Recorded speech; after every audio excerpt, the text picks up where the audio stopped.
अदालतले आदेश गरेको पनि झन्डै 10 वर्षभन्दा बढी हुन लागिसक्यो। अब त्यो बीचमा सरकार र सत्ता सञ्चालनको दायित्व लिनुभएका पार्टीहरूको प्रतिनिधि पनि आज यहीँ हुनुहुन्छ।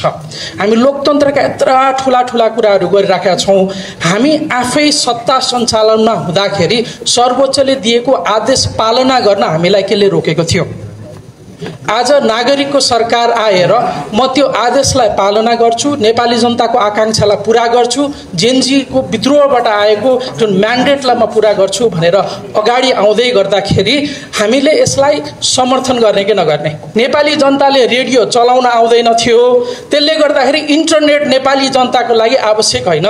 उसको फोनमा, उसको हातमा स्मार्टफोन हुनु हुँदैन, किनभने उसलाई त रेडियो चलाउन आउँदैन।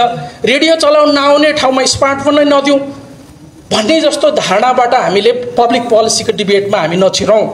अब इन्टरनेट बेस्ड भोटिङ सम्भव छ, त्यो विज्ञहरूले भनिराख्नु भएको छ भने त्योतर्फ जानको लागि हामीले गर्नुपर्ने व्यवहारिक कुराहरू के हुन्, नीतिगत कामहरू के हुन्, त्यतातर्फ हामी अगाडि बढ्यौँ भने त्यसले सहजता प्रदान गर्छ होला। दोस्रो, यदि आजको समयले हामीलाई विदेशमा भएका नागरिकलाई भोटिङको अधिकार सुनिश्चित गर्न सक्दैन भने मेरो यो फेरि प्रस्ताव राष्ट्रिय स्वतन्त्र पार्टीको तर्फबाट सम्पूर्ण दलहरूलाई कम्तीमा कानुनी प्रावधान त गरेर जाउँ न त। भोलि हुने चुनावमा त हामी स्पष्ट ढङ्गले त्यता अगाडि बढ्न पाइयो नि। हामीले त पटक पटक निर्वाचन आयोगलाई, सरकारलाई ध्यानाकर्षण नै गराएका छौँ, आजै होस् भन्ने हाम्रो त माग नै छ। त्यो बाहेक निर्वाचन क्षेत्र मतदानको विषयमा व्यवहारिक रूपमा सम्भव छ भनेर निर्वाचन आयोगले जेनजीका प्रतिनिधिहरूलाई भन्नुभएको छ भन्ने कुरा हामी सुनिराखेका छौँ। तर त्यसमा राजनीतिक प्रतिबद्धता मात्रै चाहियो भन्ने कुरा भनिएको छ भन्ने आएको छ। त्यो सत्य तथ्य हो होइन मलाई थाहा भएन। यदि राजनीतिक प्रतिबद्धताको कारणले मात्रै असम्भव हो भने राष्ट्रिय स्वतन्त्र पार्टीको तर्फबाट हामी त्यसमा तयार छौँ।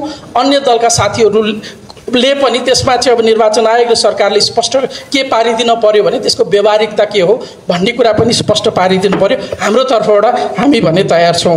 त्यो बाहेक अन्तिममा अब अत्यन्त महत्त्वपूर्ण विषय भनेको चुनावमा शान्ति सुरक्षाको विषय नै हो, चुनावको प्रचार प्रसारको विषय नै हो। त्यसमा भयरहित वातावरणमा सहभागिता, नेताहरूको, पार्टीहरूको, उम्मेदवारहरूको सुरक्षाको ग्यारेन्टी र मतदाताको पनि सुरक्षाको जिम्मेवारी सरकारको हो। त्योतर्फ सरकारको विशेष ध्यानाकर्षण पनि म गर्न चाहन्छु।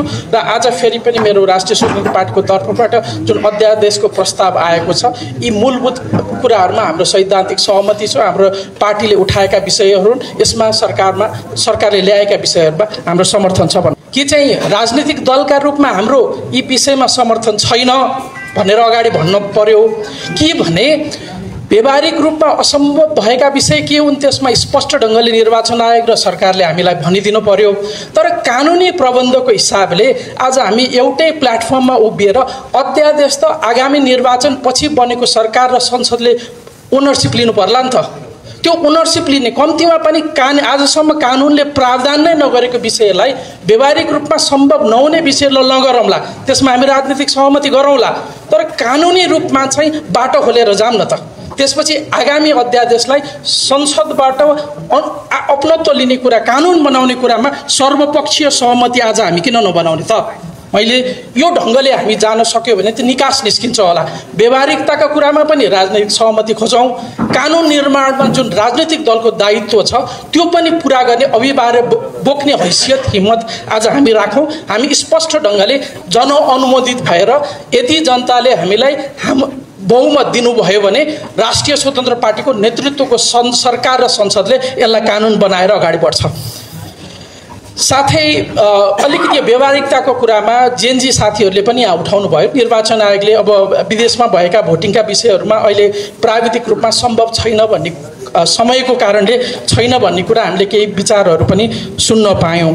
हामी जहिले पनि एउटा चाहिँ अलिकति बढी लिनियर दृष्टिकोण राखिराखेका छौँ। मतदान केन्द्रै हुनुपर्छ भन्ने खाले दृष्टिकोणहरू राखिरहेका छौँ। तर प्रविधिको प्रयोगका विषयहरूमा हामीले गम्भीरतापूर्वक छलफल गरिराखेका छैनौँ।